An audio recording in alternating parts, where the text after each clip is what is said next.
아멘. 말씀은 다니엘서 9장 15절부터 19절입니다. 다니엘서 9장 15절부터 19절 한 절씩 교독하겠습니다.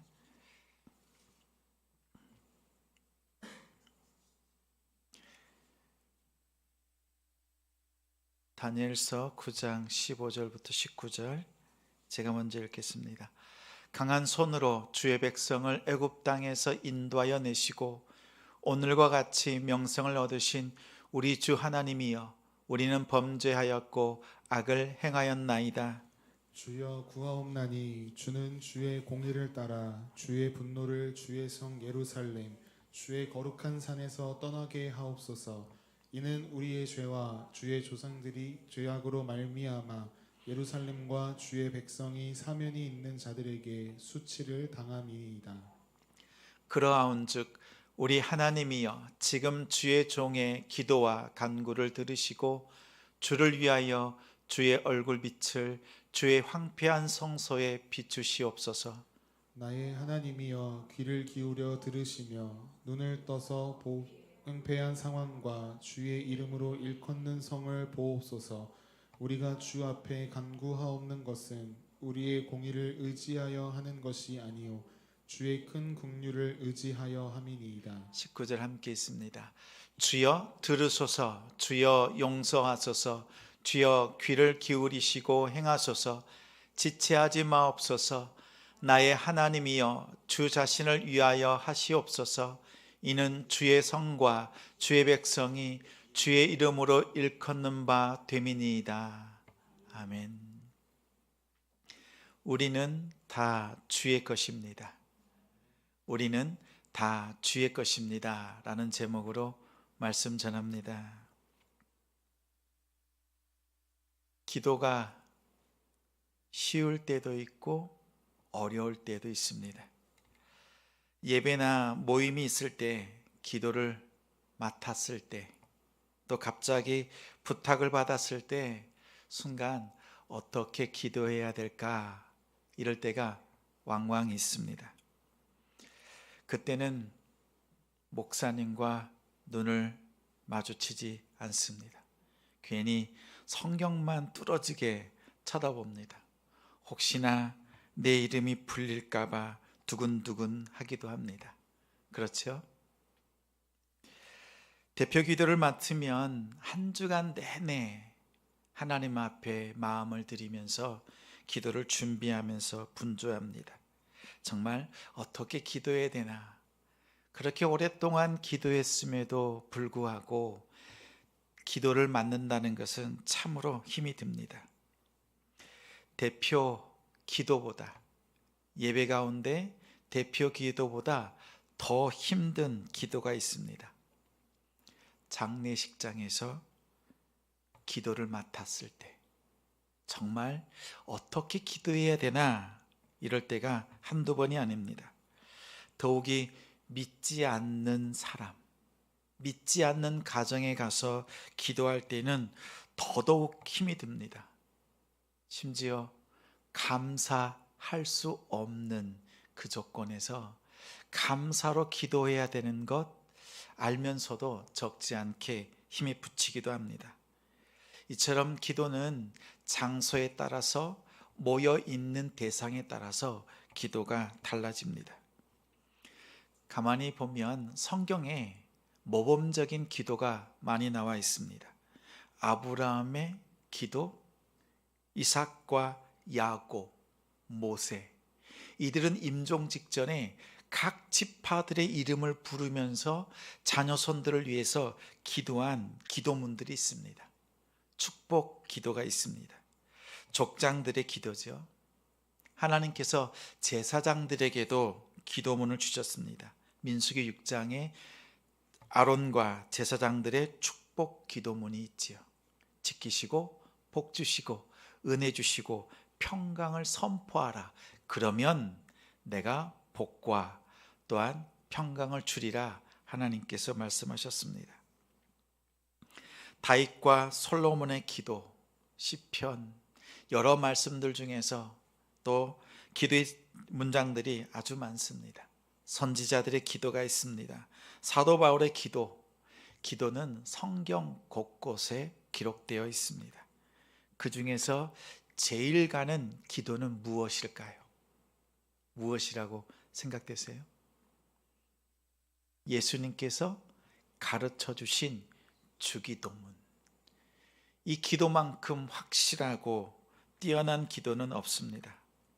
기도는 하나님의 역사가 있는 곳에 빠지지 않습니다. 그래서 성경이 시작될 때부터 마지막 장까지 기도로 시작하고 기도로 마치는 것을 볼 수 있습니다. 특히 오늘 다니엘의 기도를 통해서 나의 기도와 어떻게 다른가, 이 점을 한 가지 발견하면 좋겠습니다. 우리 성도님들의 기도 힘있고 또 때를 따라서 시간마다 드리는 기도인데, 오늘 다니엘이 하나님께 드리는 기도를 보면서 나의 기도를 업그레이드하는 복된 시간이 되기를 바랍니다. 교회를 다니고 예수님을 믿고 기도를 시작하다 보면, 기도를 할 때쯤 되면 이런 말을 듣습니다. 기도는 내 뜻을 구하는 것이 아니라 하나님의 뜻을 구하는 것이다. 들어보셨죠? 내가 원하는 것을 구하는 줄 알았더니 어느 날 하나님의 뜻을 구한다고 합니다. 아무리 내가 원하는 것을 구해도, 기도하더라도 하나님의 뜻이 아니면 응답되지 않는다, 이런 말도 듣습니다.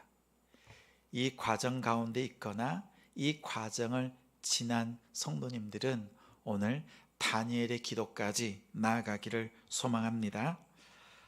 주의 뜻이 이루어지기 위해서 기도하는 것이라면 이런 생각이 들지요.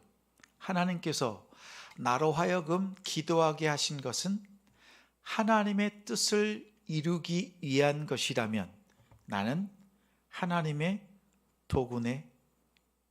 하나님께서 나를 사용하시는데 하나님의 뜻을 이루기 위해 나를 사용하시는 것이니 나는 하나님의 도구다, 이런 생각이 들기도 합니다. 심지어 이렇게 말하는 성도도 있었습니다.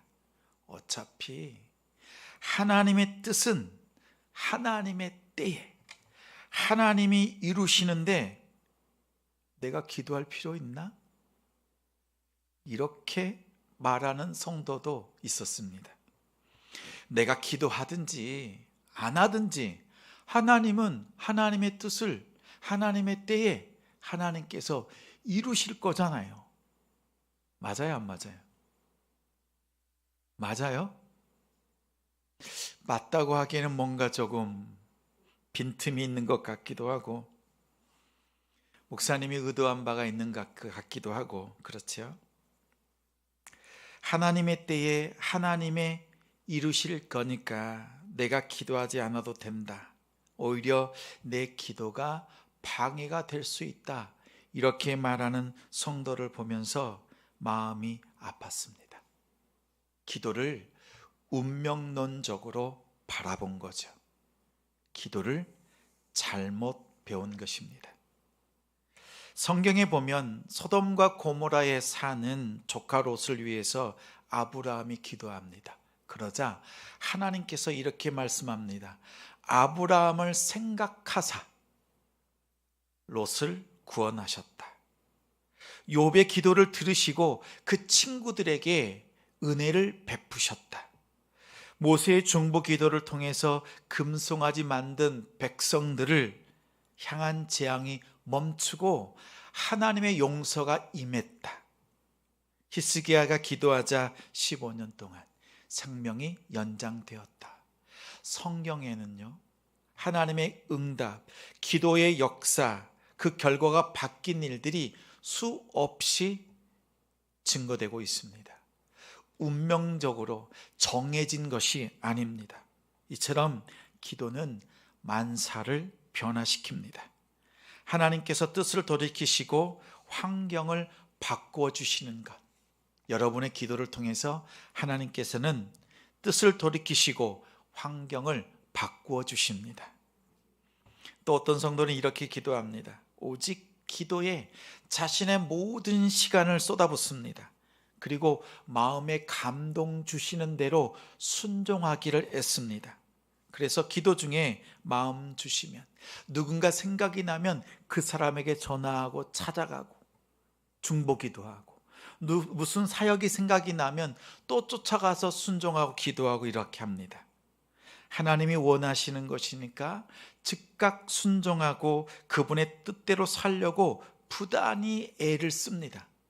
마치 자동차를 운전할 때 내비게이션에서 안내방송이 나오죠.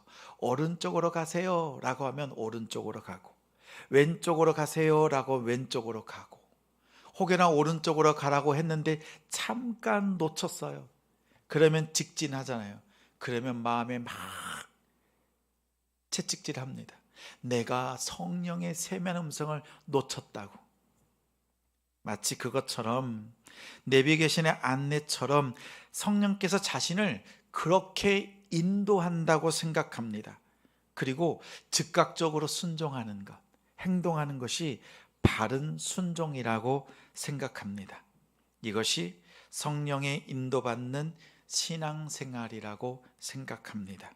이런 기도는, 이런 마음은 잘못된 것은 아니지만 아직 성숙하지 못한 신앙의 모습이기도 합니다. 가만히 생각해 보세요. 아이들이 기어다닙니다. 아장아장 걸어갈 때 부모가 뒤에서 얘기합니다. 왼쪽으로 오른쪽으로 갈 길을 알려줍니다. 때로는 손을 잡고 걷게 하고 그 아이를 지탱해주고, 자기가 가고 싶은 대로 가는 것이 아니라 부모의 뜻대로 바른 길로 잡아 이끕니다. 그런데 다 커서 어른이 되어서도 엄마, 아빠, 나 왼쪽으로 가야 돼요, 오른쪽으로 가야 됩니까? 이렇게 묻는다면 아직 성숙하지 못했다는 뜻입니다. 성숙한 자녀는 부모의 뜻을 알고 스스로 그 길을 선택하는 것입니다. 선택하는 것. 잘못된 선택을 했을 때에는 그 선택의 결과로 인해서 오는 아픔과 고통을 겪으면서 그 결과에 대한 책임을 지는 법도 배우는 것이 성숙으로 나아가는 길입니다. 하나님 앞에서 우리가 믿음으로 한 걸음 한 걸음 나아갈 때 우리가 실수하지 않고 실패하지 않으려고 하는 욕심들이 앞설 때가 있습니다. 그럴 때 주저하거든요. 그럴 때 하나님 앞에서 오른쪽으로 가야 됩니까? 왼쪽으로 가야 됩니까? 이 학교를 선택해야 됩니까? 이 직장을 선택해야 됩니까? 묻습니다. 근데 왜 묻지요? 실패하지 않기 위해서. 그러면서 하나님의 뜻이 무엇이냐고 묻습니다. 저는 우리 성도들에게 권합니다. 두 가지 길, 두 가지 이상의 길이 있을 때 마음을 다해서 기도하십시오. 그리고 두 가지 길 중에서 어떤 것을 선택해도 하나님께 영광을 돌릴 수 있겠다, 이 마음을 주시거든, 이 마음이 생기거든 주시는 그 마음을 따라서 선택하십시오. 여러분이 오른쪽을 선택하든 왼쪽을 선택하든 우리는 하나님께 영광을 돌릴 수 있습니다. 이렇게 하나님 앞에, 하나님, 우리 주어진 상황과 여건 속에서 하나님의 뜻을 알고 그 뜻을 이루어드릴 수 있는 성숙한 신앙인으로 나아가는 우리 성도들이 되길 바랍니다. 여러 상황 가운데서도 하나님께서 무엇을 원하시는가, 하나님의 얼굴에 기쁨이 넘치도록 할 수 있는 것이 무엇인가, 이것을 살피면서 순종하는 사람이 성숙한 신앙인입니다. 오늘 다니엘의 기도 속에서 기도란 무엇인가, 성숙한 기도란 어떤 기도인가, 어떤 내용을 담아야 되는가, 오늘 말씀을 통해서 배우기를 원합니다. 오늘 본문은 사실 1절부터 19절까지 다 읽고 싶었는데 시간상 짧게 읽었습니다. 그 중에 1절 제가 읽겠습니다. 메대 족속 아수에로의 아들 다리오가 갈대아 나라 왕으로 세움을 받던 첫 해, 곧 그 통치 원년에 나 다니엘이 책을 통해 여호와께서 말씀으로 선지자 예레미야에게 알려주신 그 연수를 깨달았나니 곧 예루살렘의 황폐함이 70년 만에 그치리라 하신 것이니라. 다니엘이 예레미야가 기록한 말씀 두루마리를 보았습니다. 찾았습니다. 보았더니 70년 동안 예루살렘 성전이 황폐될 것이다. 그리고 다시 돌아올 것이라는 말씀이 선포되었습니다. 다니엘과 예레미야 선지자는 동시대를 살았던 인물들입니다. 예레미야는 예루살렘에서 바벨론에 의해서 예루살렘이 멸망당하고 70년 후에 포로에서 돌아올 것을 예언했습니다. 다니엘은 바벨론의 포로로 잡혀 끌려갔습니다. 그로부터 66년이 흘렀습니다. 그때에 곧 4년 후면 70년이 되는 그때에 BC 539년입니다. 다리오 왕이 즉위한 그 첫 해에 이 말씀책을 발견한 것입니다. 곧 70년이 임박했다는 것을 다니엘은 깨달았습니다. 다니엘은 누굽니까? 하나님께서 주신 꿈, 그 계시를 알고 깨닫고 해몽할 수 있었던 사람입니다. 또 벨사살 왕 그 벽에 메네메네 데게 우바르신이라고 했던 글씨를 해몽했던 인물입니다.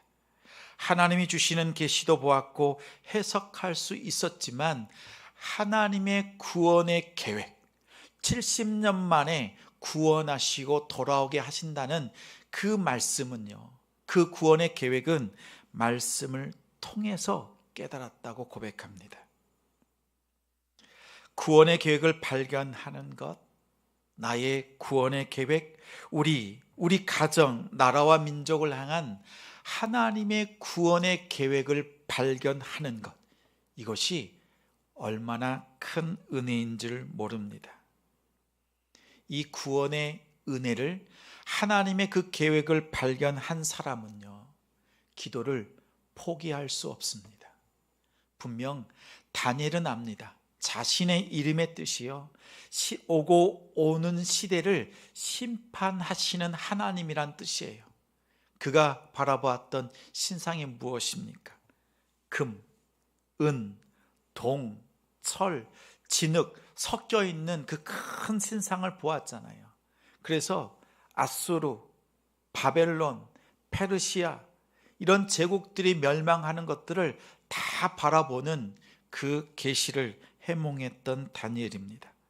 하나님의 구원의 계획이 마지막 때에 뜨인 돌이 나타나서 다 온 세상의 제국들을 멸망시키는 그 꿈을 보았던 다니엘입니다.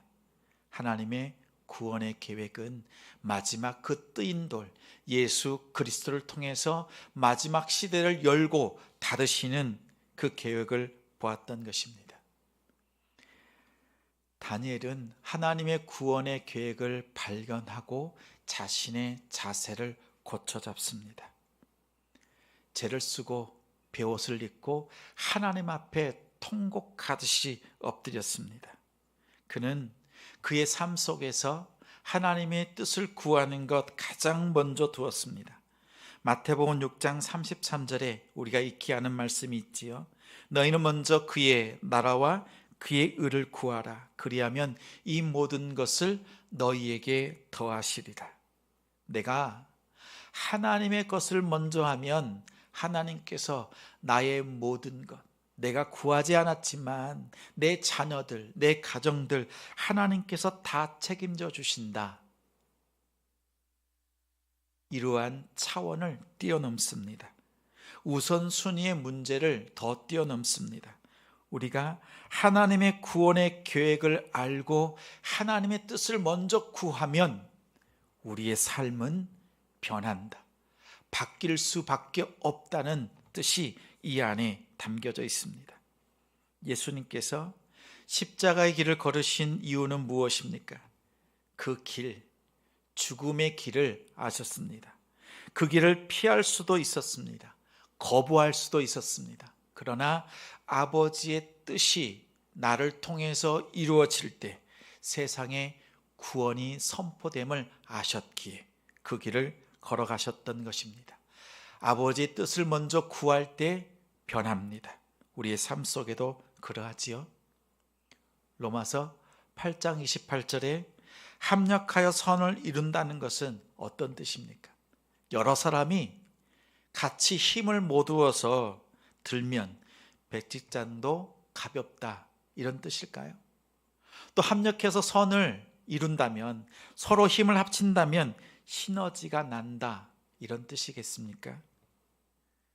하나님의 선, 하나님의 구원이 빈틈없이 이루어진다는 것입니다. 그 가운데 우리가 쓰임받고 있다는 뜻이 이 안에 담겨 있습니다. 여러분의 헌신과 수고가 하나님의 구원의 재료가 되고 과정이 되는 것을 깨닫고 나면, 그 의미를 알고 나면 우리의 기도가 바뀔 수밖에 없습니다. 오늘 내가 주의 이름으로 섬긴 따뜻한 말 한마디, 또 행동 하나가 하나님의 구원을 이루는 것이라면 우리는 하나님의 선을 위해서, 하나님의 뜻을 이루기 위해서 기꺼이 견디고 우리의 삶의 변화로 나아갈 수 있습니다. 그러한 성도들이 되시기를 바랍니다. 3절에 보니 금식하며 비옷을 입고 죄를 덮어쓰고 하나님께 간절히 기도했습니다. 사실 다니엘은 지금 2인자입니다. 포로 가운데 있지만 전혀 포로답지 않은 삶을 삽니다. 권력이 있습니다. 자신의 명령이면 수백, 수천, 수만의 사람들을 움직일 수 있는 그러한 위치에 있습니다. 그러나 하나님의 뜻을 발견하고 난 뒤로부터는 하나님을 향하여서 자신의 태도를 바꿨습니다. 마치 절박한 상황에 놓인 것처럼 절체절명의 위기 가운데서 심각한 죄를 짓고 하나님 앞에 속고되지하듯이 하나님 앞에 엎드리고 있습니다. 에스더처럼 죽으면 죽으리라, 히스기야처럼 하나님 돌봐주십시오, 죽음을 앞두고 하나님 앞에 엎드리는 그의 모습을 봅니다. 그의 기도 속에는 회개와 회복이 담겨 있습니다. 먼저 회개입니다. 그의 회개는 철저한 회개인데 세 가지를 살필 수 있습니다. 5절부터 8절까지 보면 하나님의 공의로 인해서 나와 백성들이 포로가 되었다고 선언을 합니다. 하나님의 공의는 무엇이죠? 죄에 대해서는 좌시하지 않고 그 죄에 대해서는 끝까지 책임을 물으시는 하나님의 선입니다. 하나님께서 이스라엘 백성들의 그 죄에 대해서 심판하신 결과 이스라엘 백성들이 포로가 되었습니다. 하나님의 공의를 통해서 우리에게 이 아픔과 고통이 왔습니다. 이렇게 고백하고 있습니다. 9절부터 12절까지는요, 모세의 율법의 규정대로 그 말씀대로 실현되었다고 합니다. 하나님께서 두 가지 말씀을 하셨어요. 말씀대로 살면 복 받는다. 그러나 말씀대로 살지 않으면 저주, 재앙이 임할 것이다. 이 말씀을 모세에게 주었습니다. 이스라엘 백성들은 모세에게 준 그 말씀 중에서 말씀대로 살지 못했습니다. 죄악 가운데 빠졌습니다. 그러자 모세에게 주셨던 율법의 그 규정대로 하나님의 저주와 심판이 임했다. 그리고 수치가 백성들에게 둘러싸였다고 말합니다. 또한 13절부터 15절까지는요, 불순종으로 인해서 포로가 되었다고 합니다. 모세의 말씀을 듣지 않고 행하지 않은 결과 포로가 되었습니다.